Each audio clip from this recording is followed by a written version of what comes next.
Bonjour, bonjour et bienvenue sur la chaîne Espace Lys, la chaîne qui vous offre un espace pour briller. Alors voilà, nouveau format de vidéo où vous voyez enfin ma petite tête.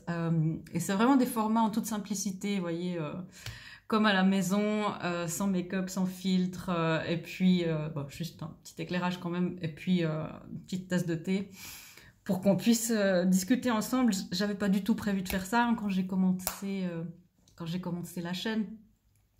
C'était vraiment pour apporter un petit peu moi ce que je faisais pendant ce premier confinement l'année dernière. Et puis ça a pris de l'ampleur et je vois que ça vous plaît et moi j'adore ça, vraiment. Et hier j'ai eu la guidance, vous savez que je suis en général toujours mes guidances, même quand je suis un peu récalcitrante. Euh, j'ai eu la guidance qu'il fallait que je vous parle vraiment en direct, comme si on prenait le café ensemble. Parce que, pour vous parler de certains concepts, en fait, parce que je parle beaucoup de ça, il y a beaucoup de ça qui viennent dans les messages, des concepts d'union intérieure, de chemin spirituel, de choses, voilà, qui font partie de cet éveil. Et puis peut-être, je me disais peut-être c'était flou, j'ai reçu beaucoup de questions sur ça ces derniers temps dans les séances privées. Et hier, j'ai reçu la guidance, ils m'ont dit non, il faut que tu le fasses. Donc, je ne sais pas du tout quelle forme ça va prendre, ce genre de vidéo, je ne sais pas à quelle fréquence. Peut-être ça deviendra un rendez-vous du samedi aussi, où il y aura peut-être des vidéos où je vous parlerai plus comme ça, des tirages sur différents thèmes. Donc, n'hésitez pas non plus à me dire si vous aimeriez que je parle de quelque chose. Et évidemment, tout est en canalisation aussi, je suis connectée quand je vous parle.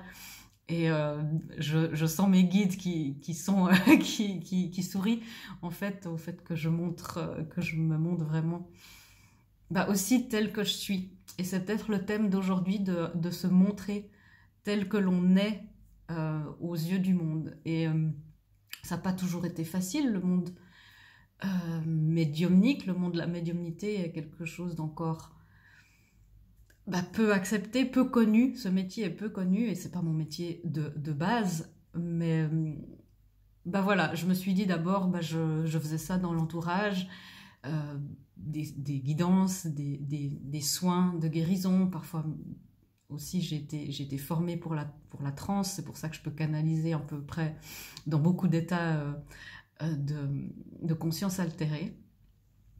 Mais au départ, je l'ai fait pour moi.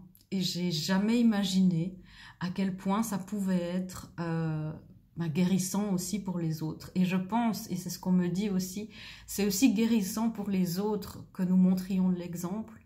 Et je suis là, alors je le fais, de nous montrer au monde tel que nous sommes. C'est ce que l'univers attend de nous en ce moment, c'est d'être pleinement, d'incarner pleinement ce qu'on est venu faire. On est entré, vous le savez, dans cette ère du Verseau, et c'est très très important. Un signe du Verseau qui est très humaniste et qui nous amène là où on ne pensait jamais aller.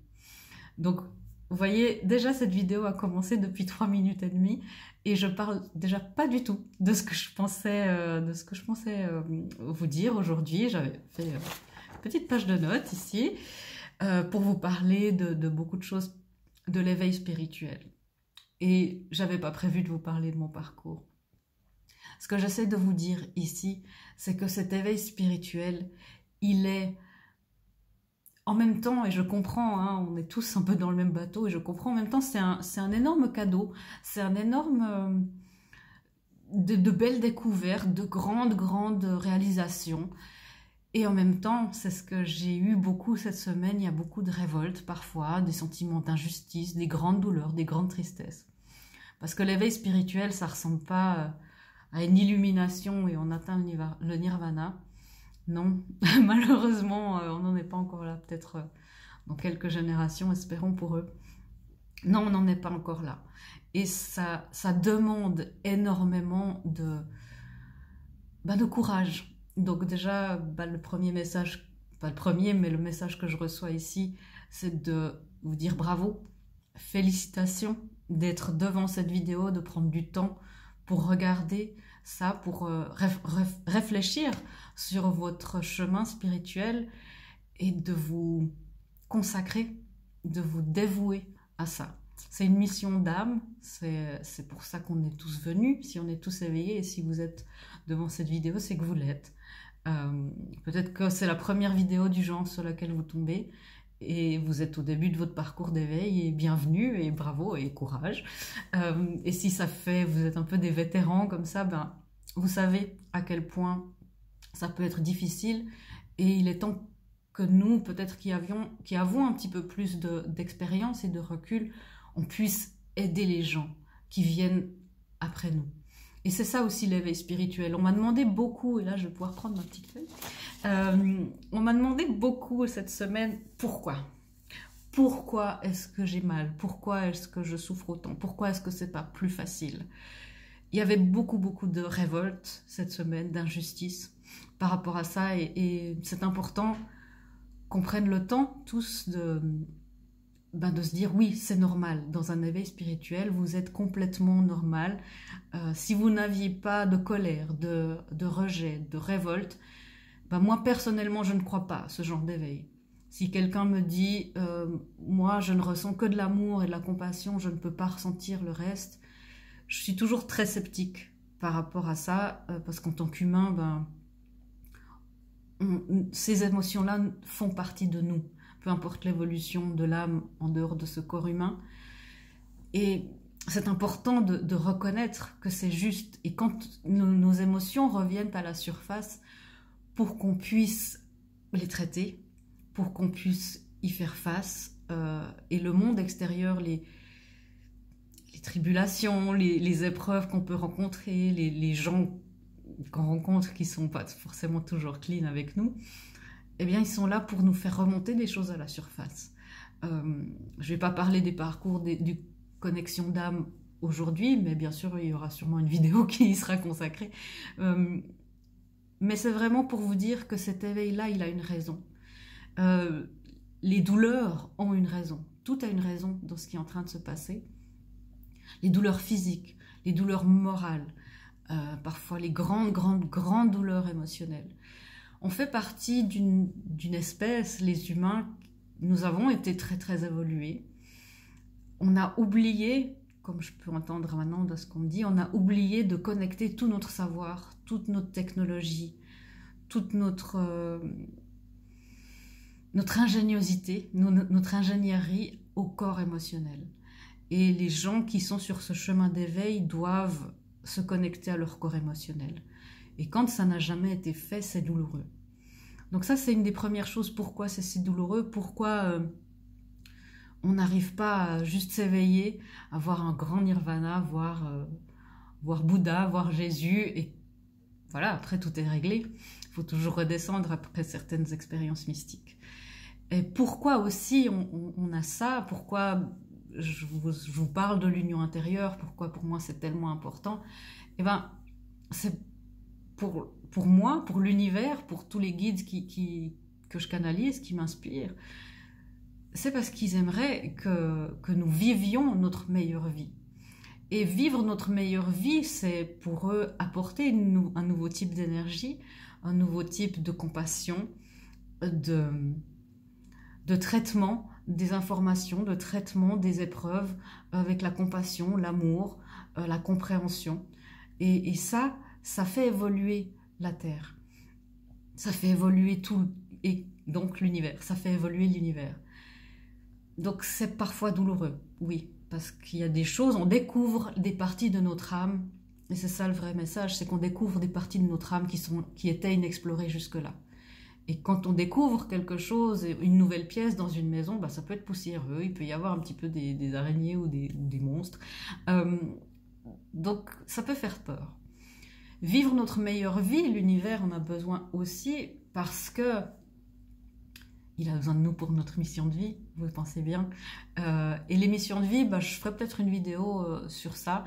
Ça prend énormément de formes. Ça ne veut pas dire que vous devez devenir médium, ça ne veut pas dire que vous devez vous montrer votre tête au monde, comme je suis en train de le faire. D'ailleurs, je peux me féliciter aussi pour ça. Ça veut dire être en alignement avec nous-mêmes. Et ce terme revient parce que c'est aussi un grand terme de la vidéo des énergies de la semaine qui nous demande énormément de nous aligner. Donc, cette chaîne, elle est aussi destinée, et c'est vers ça que cette chaîne évolue aussi. Il y aura toujours les météos énergétiques, il y aura toujours les tirages où on peut choisir un paquet, une pile, mais il y aura aussi plus de conseils pratiques ou de coaching. C'est aussi ça que j'ai envie d'amener au collectif. Je le fais déjà beaucoup en individuel. J'ai aussi envie de vous amener ça, c'est aussi la pratique par les affirmations canalisées. C'est une grande et belle surprise qu'on a eue il y a quelques semaines et qui a été réitérée jeudi, je crois. Ouais. Donc, ayez confiance. Ayez confiance que tout ce qui se passe pour l'instant, c'est pour que vous viviez votre meilleure vie. C'est votre âme qui est aux commandes. Et quand on vous demande, quand les guides nous demandent « ayez la foi, ayez confiance en nous », finalement, ils vous demandent d'avoir confiance en votre âme. Votre âme, l'univers, vos guides, c'est le GPS.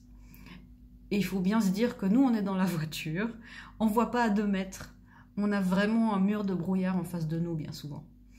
Et on nous dit, et je regarde ça, et je promets, c'était 11 minutes 11. Donc, bon, belle confirmation. Qu'est-ce que je disais? Oui, on est dans la voiture, et parfois, le GPS va nous dire « tourne à gauche ». Et on va se dire « mais il y a pas du tout de route à gauche ». Eh bien, c'est ça la confiance, c'est ça la foi. De se dire « si on me dit de tourner à gauche, je le fais ». Si on me dit d'accélérer, même si c'est dans un mur de brouillard, et ça c'est le pas spirituel, alors faites pas ça sur la route, j'accélère. Si on me dit à moi « fais une vidéo, montre-toi tel que tu es, montre-toi dans ta mission de vie, dans ta lumière ». Et j'ai mis 2-3 mots sur ma feuille, et vraiment, laisse-toi inspirer. C'est ce que je fais. J'ai aucune idée des phrases qui suivent. Je me laisse faire. C'est pas le lâcher prise, c'est peut-être pour notre cerveau un peu dur à appréhender. J'aime bien dire le laisser faire. Je me laisse faire. Univers, je te laisse prendre les commandes. Univers, je te laisse faire. Je le dis souvent à mes guides, je vous laisse faire. Faites. J'aimerais ça. J'aimerais vivre ça. Je vous laisse faire. Et on m'a posé la question, il n'y a pas si longtemps d'ailleurs, comment est-ce qu'on peut manifester? Comment est-ce que ça se fait que certaines fois ça marche et certaines fois ça ne marche pas? C'est pour ça que j'insiste aussi tellement, et je vous ravage ça presque dans chaque vidéo, vous le savez. Si vous connaissez la phrase, dites-la avec moi, de l'union intérieure naît l'abondance extérieure. Pourquoi j'insiste tellement avec ça? Pourquoi j'insiste tellement dans le fait d'éliminer nos croyances limitantes, d'éliminer nos schémas familiaux, les schémas générationnels, d'éliminer nos blessures d'enfance, d'éliminer peut-être nos karmas. Pourquoi j'insiste tellement pour ça? Parce que ça fait partie du processus aussi pour qu'on puisse manifester. On dégage dans cette manifestation beaucoup de corps énergétiques, dans cette purification, pardon, beaucoup de corps énergétiques. Et dégager ça, dégager un petit peu les obstacles. C'est comme si, vous voyez, la manifestation, je vous le dis souvent, elle vient depuis le haut et elle doit se manifester dans la matière. Pour se manifester dans la matière, elle doit passer par tous nos chakras, par beaucoup de corps énergétiques. Et s'il y a des obstacles, peut-être qu'elle fait oup, et puis elle n'arrive pas. Ou elle arrive juste à côté. Et on dit, ah, c'était juste le mauvais timing, j'ai juste pas arrivé. Ça s'est produit, mais une semaine trop tôt, une semaine trop tard. Donc vous voyez, tous ces facteurs-là, ils sont aussi en rapport avec la manifestation de votre meilleure vie et de la mission, et voilà, etc. Donc c'est vraiment se connecter. Alors certaines personnes ont la connexion directement depuis la Terre. J'y reviendrai peut-être une fois avec tous ces axes et tous ces corps énergétiques, c'est assez complexe.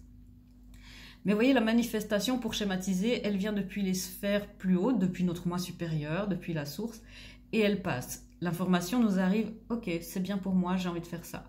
On va la visualiser dans notre 3e œil. On va la verbaliser à l'univers, avec nos chakras de la gorge. Ça doit passer par notre cœur. Et souvent, chez les humains, notre cœur est très fermé. Le corps émotionnel est fermé. On a peur de ressentir, d'être déçu, d'avoir mal, c'est ça.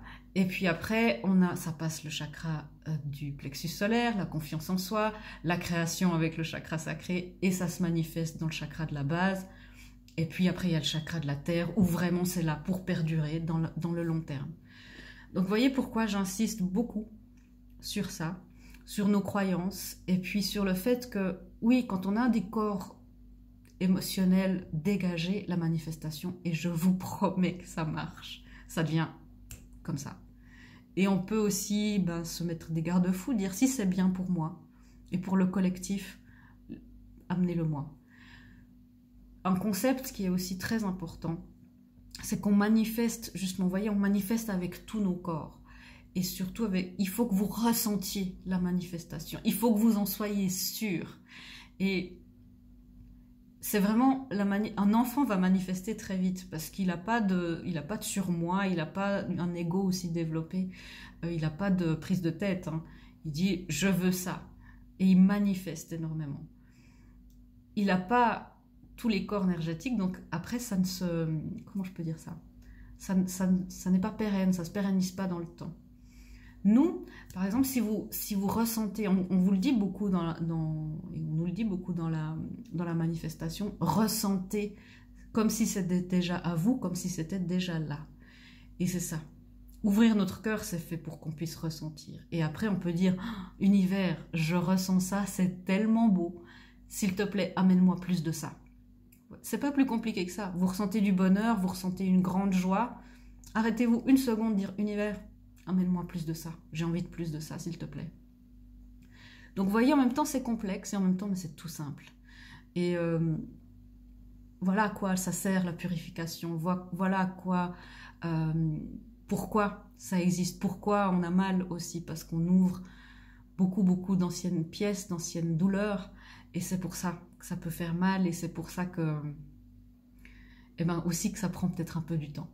Mais ça, le libre arbitre, il est là aussi chez vous, de la manière dont vous voulez avancer.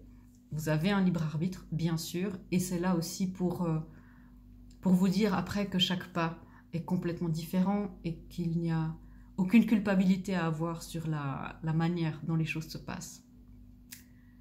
Ben voilà, mes amis, cette première vidéo est faite. J'espère que vous aurez apprécié aussi ce petit format, un petit peu de parlotte. Je suis très bavarde pour ceux qui me connaissent, donc moi, ça va très bien se passer. Dites-moi.